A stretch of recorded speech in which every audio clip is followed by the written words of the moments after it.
नाज़रीन बराह रास्त आपको लिए चलेंगे इस्लामाबाद में कौमी रहमत लिल आलमीन सल्लल्लाहु अलैहि वसल्लम कॉन्फ्रेंस जारी है। सदर मुमलिकत खिताब कर रहे हैं कि उनकी बात में असर हो। तो मेरे नबी सल्लल्लाहु अलैहि वसल्लम, मैं समझता हूं कि दुनिया के अंदर सबसे अच्छा कलाम, सबसे अच्छी नरमी के साथ गुफ्तगू करने वाले बहुत कम वाक़यात ऐसे हैं कि उन्होंने गुस्सा किया, मगर गुस्से के अंदर भी अपनी ज़बान को उन्होंने बड़ा मीठा रखा। किसी को नसीहत करते थे तो बाकियों को एहसास नहीं होने देते थे कि मैं किसको नसीहत कर रहा हूं, ये एहतियात रखी।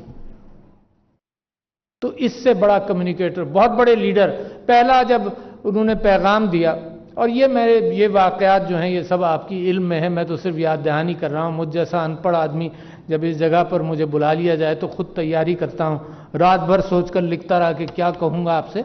उसके बावजूद बातें भी ख़त्म नहीं होंगी, और जो अंदाज़ मेरी गुफ्तगू का है वो अल्लाह ताला उसके अंदर मैं दुआ ही कर सकता हूँ कि बरकत डाले।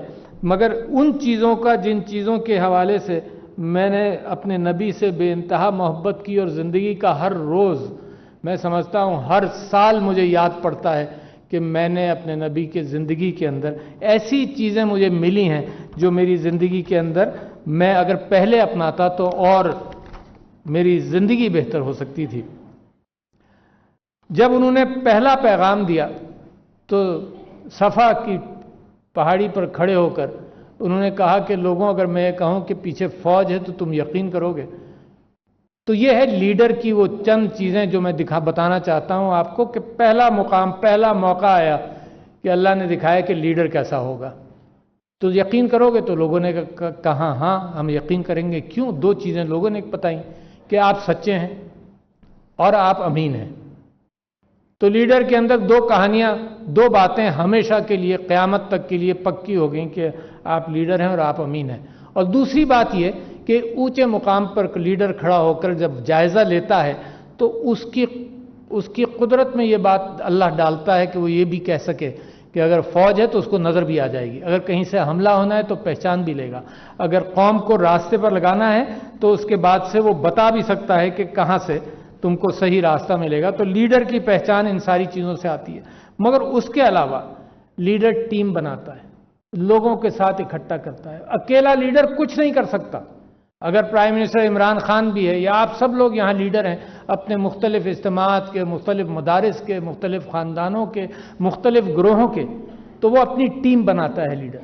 और फिर कैसी टीम? मेरे नबी की टीम तो ऐसी थी कि हर सहाबी ये कहता था, हर सहाबी ये कहते थे कि मुझे लगता है सबसे ज़्यादा मोहब्बत मेरे नबी को मुझसे है।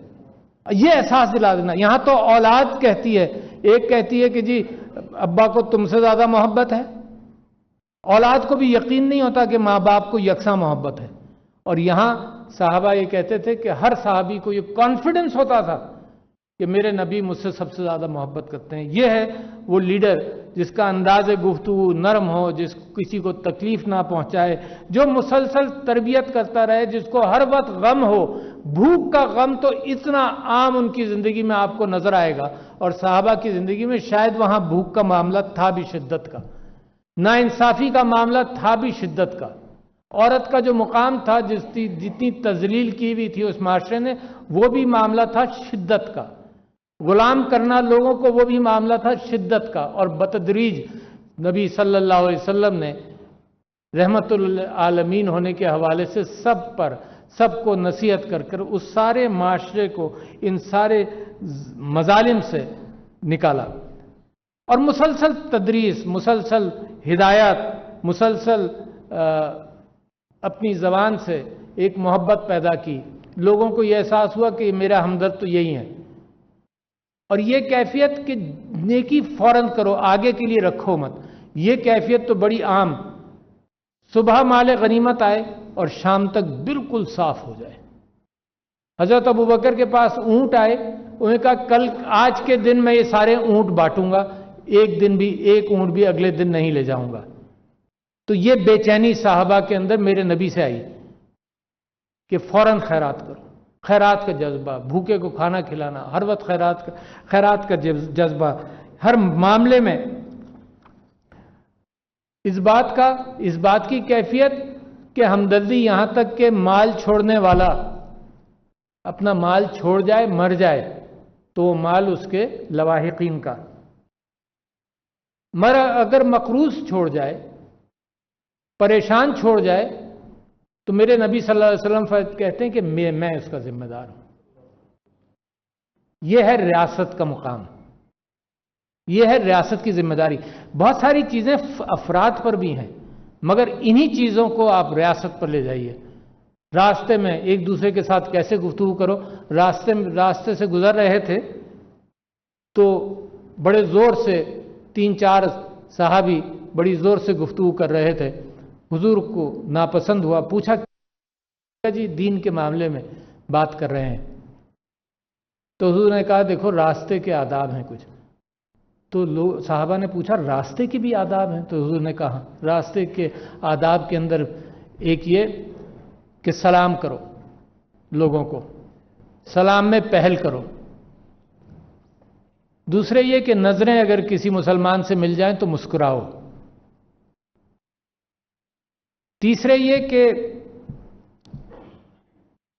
نظریں نیچی رکھو، اس بات کا امکان ہے کہ خواتین بھی راستے میں چل رہی ہوں۔ اور چوتھے یہ کہ کسی کو راستے میں تکلیف نہ ہونے دو۔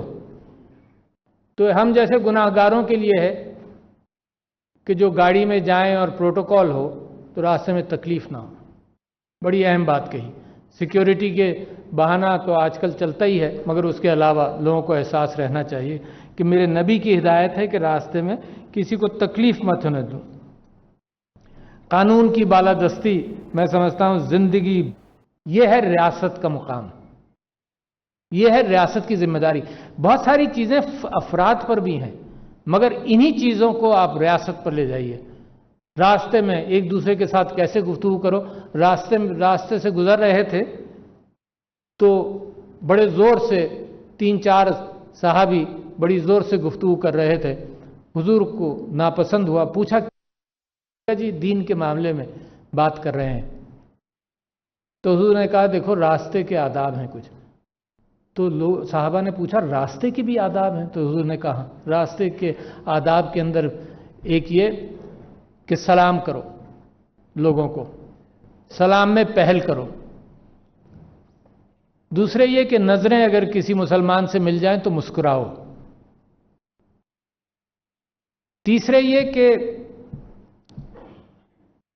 نظریں نیچی رکھو، اس بات کا امکان ہے کہ خواتین بھی راستے میں چل رہی ہوں۔